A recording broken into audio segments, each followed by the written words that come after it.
अस्सलाम वालेकुम। आज का टॉपिक है types of mechanical waves, topic 10.4। इससे प्रीवियस लेक्चर में आपने वेव के बारे में सीखा था कि wave is a disturbance in a medium which cause the particle of the medium to undergo vibratory motion about their mean position in equal interval of time. कुछ वेव ऐसी हैं जिनके एक जगह से दूसरी जगह ट्रांसफ़र होने के लिए मटेरियल मीडियम कंपलसरी है। अगर मटेरियल मीडियम नहीं होगा तो वो प्रोपोगेट नहीं करती, ट्रांसफ़र नहीं होती। ऐसी वेव्स मैकेनिकल वेव्स कहलाती हैं। और जिनके लिए मटेरियल मीडियम लाजमी नहीं है, वो हो या ना हो, वो वेव्स ट्रांसफ़र हो जाती हैं, प्रोपोगेट कर जाती हैं। तो ऐसी वेव इलेक्ट्रोमैग्नेटिक वेव्स कहलाती हैं। तो ये जो इसकी फ़र्स्ट टाइप है मैकेनिकल वेव, इसकी फर्दर टू टाइप्स हैं। तो वो हम आज सीखेंगे। तो वो टू टाइप्स कैसे हैं मैकेनिकल वेव्स की? Depending upon the direction of displacement of medium with respect to the direction of propagation of wave itself, mechanical waves में बी क्लासिफाइड एज लॉन्गिट्यूडनल और ट्रांसवर्स। तो दो चीज़ों की डायरेक्शन है यहाँ पर। एक तो वेव के प्रोपगेट होने की डायरेक्शन है, और दूसरा उस वेव की वजह से जो मीडियम के पार्टिकल वाइब्रेट करते हैं, जो अपनी मीन पोजीशन से डिस्प्लेस होते हैं, तो उनकी भी डायरेक्शन है। तो इस लिहाज से जो मैकेनिकल वेव हैं, इसकी टू क्लासेस हैं। उसको फर्दर क्लासिफाई किया जाता है ट्रांसफर्स में और लॉन्गिट्यूडनल में। तो फर्स्ट पहले लॉन्गिट्यूडनल देखते हैं। तो ये दोनों तरह की जो वेव हैं, ये हम मैकेनिकल वेव की जो टाइप्स हैं, एक स्प्रिंग में प्रोड्यूस करेंगे। तो उसकी स्प्रिंग की एग्जांपल से इनको एक्सप्लेन करेंगे।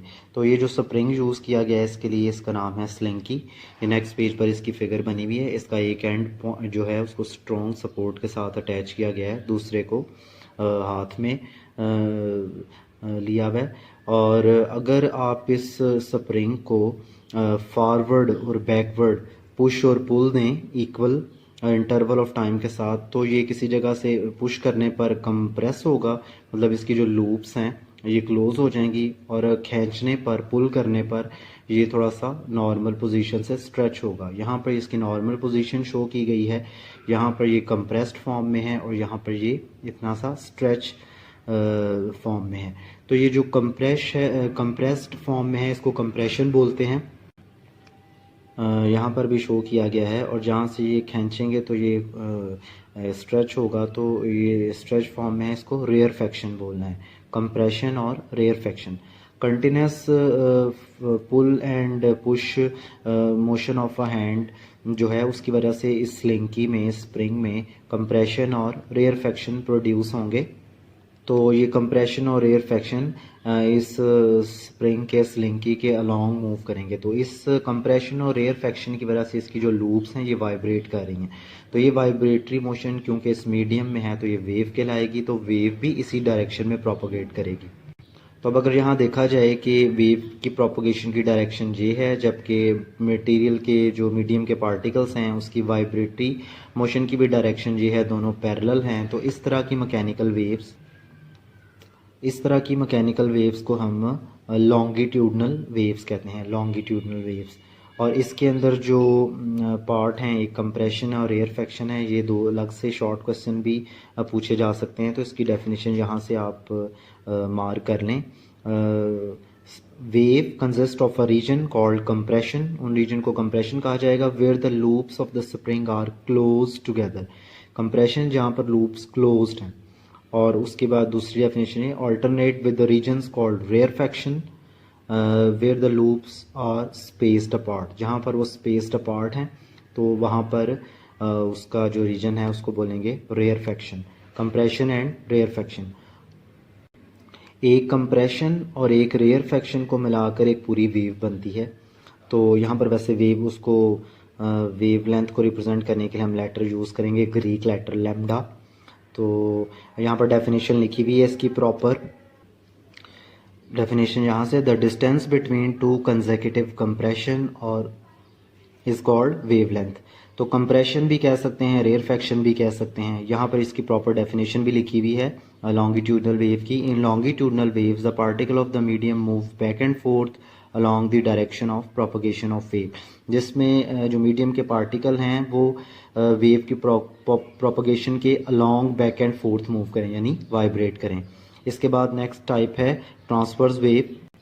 इसकी एक्सप्लेनेशन के लिए ये वाली फिगर है, इसमें उसी तरह फिर हम स्लिंकी लेंगे। स्लिंकी का जो एक एंड है वो स्ट्रॉन्ग सपोर्ट के साथ अटैच है, जबकि दूसरे एंड पे को हम हाथ से अप एंड डाउन मूव करवाएंगे। पहले जो था वो हमने उसको फॉरवर्ड एंड बैकवर्ड यानी पुल और पुश किया था, अब अप एंड डाउन।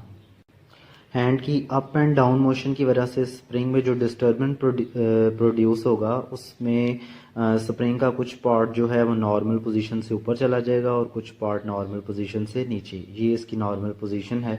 तो इस तरह की वेव जो है ये ट्रांसवर्स वेव कहलाती हैं। इसमें क्योंकि मीडियम के जो पार्टिकल वाइब्रेट करते हैं वो वर्टिकल डायरेक्शन में है और वेव इस डायरेक्शन में प्रोपगेट करती है, तो दोनों आपस में राइट एंगल पर हैं।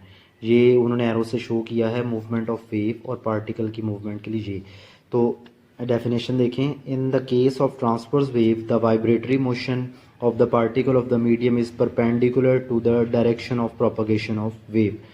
तो इस तरह की वेव ट्रांसवर्स वेव कहलाती हैं। इसमें जो वेव का पार्ट जो नॉर्मल पोजीशन से ऊपर है इसको क्रेस्ट बोलते हैं और जो नॉर्मल पोजीशन से नीचे हैं उनको ट्रफ बोलते हैं। तो इस केस में भी जो वेवलेंथ है वो क्या है, एक क्रस्ट और एक ट्रफ जो है ये मिलकर वेव लेंथ बनाते हैं, पूरी वेव बनाते हैं। तो इसको वेवलेंथ लैम्डा ग्रीक लेटर से रिप्रेजेंट किया जाता है। इसकी डेफिनेशन लिखी हुई है पिछले पेज पे। The crest are the highest point while the troughs are the lowest point. तो ये जो है ये शॉर्ट क्वेश्चन के लिए इंपॉर्टेंट है। क्रस्ट और ट्रफ उसमें क्या बनते थे, कंप्रेशन और रेयरफेक्शन, और इसमें क्या बनते हैं, क्रस्ट और ट्रफ। और उसी तरह यहाँ से वेवलेंथ की डेफिनेशन लिखेंगे, the distance between two consecutive crust और ट्रफ is called wavelength। वहाँ पर था distance between two consecutive compression और रेयरफेक्शन is called wavelength। तो यहाँ पर क्रस्ट और ट्रफ हैं।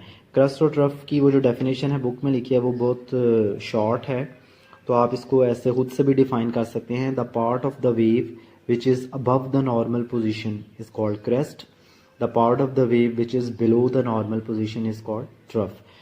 और ये कंप्लीट क्वेश्चन है।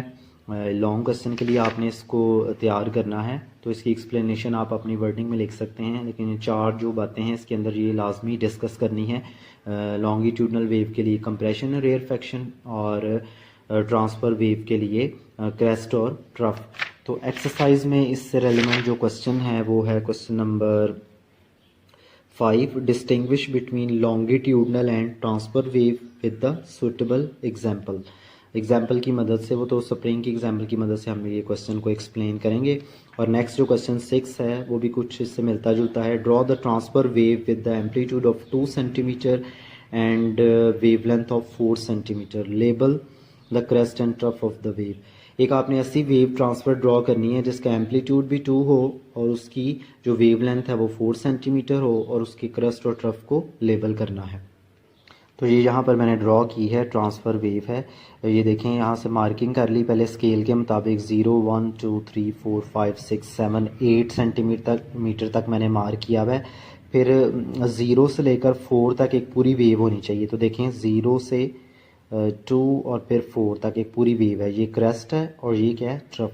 तो ये पूरी वेव की वेवलेंथ कितनी हो गई, 4 सेंटीमीटर, जो कि क्वेश्चन में पूछा गया था। और एम्पलीट्यूड होता है मीन से एक्सट्रीम पोजीशन तक का डिस्टेंस। तो ये डिस्टेंस आपने स्केल से मेजर करके 2 सेंटीमीटर लेना, तो इसका एम्पलीट्यूड होगा क्रेस्ट के लिए भी और ट्रफ के लिए भी। इसको ड्रॉ करने का तरीकाकार होगा कि आप 4 सेंटीमीटर एक लाइन लगाएं और उसके ऊपर 4 सेंटीमीटर के मुताबिक स्केल से मार्किंग कर लें। फिर आपने ये देखना है कि आपने 2 सेंटीमीटर का क्रस्ट बनाना है और अगले 2 सेंटीमीटर का ट्रफ। और ये कितनी हाइट पे बनाना है, यहाँ से यहाँ तक आप 2 सेंटीमीटर मार्क करेंगे तो एम्पलीट्यूड भी 2 होगा। तो इस तरह से ये ट्रफ के लिए भी आपने यहाँ से यहाँ तक 2 सेंटीमीटर, तो इसके डिफरेंट पार्ट लेबल कर देने हैं। तो ये ऊपर वाले पार्ट मैंने कहा था, the part of the wave which is above the normal position called crest और below the normal position called trough.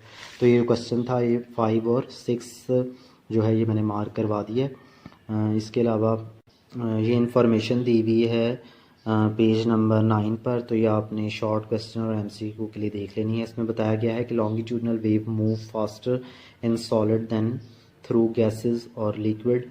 तो वेव की स्पीड आपने साउंड वाले चैप्टर में सीखा ही था, किस में ज़्यादा है, किस मीडियम में ज़्यादा है, तो वो। और दूसरी बात यह है कि transfer wave move through the solid at the speed less than half of the speed of the longitudinal wave. तो ये ट्रांसफ़र वेव्स हैं, ये जो मूव करती हैं सॉलिड में, इनकी स्पीड हाफ से भी लेस होती है लॉन्गिट्यूडनल के मुकाबले में।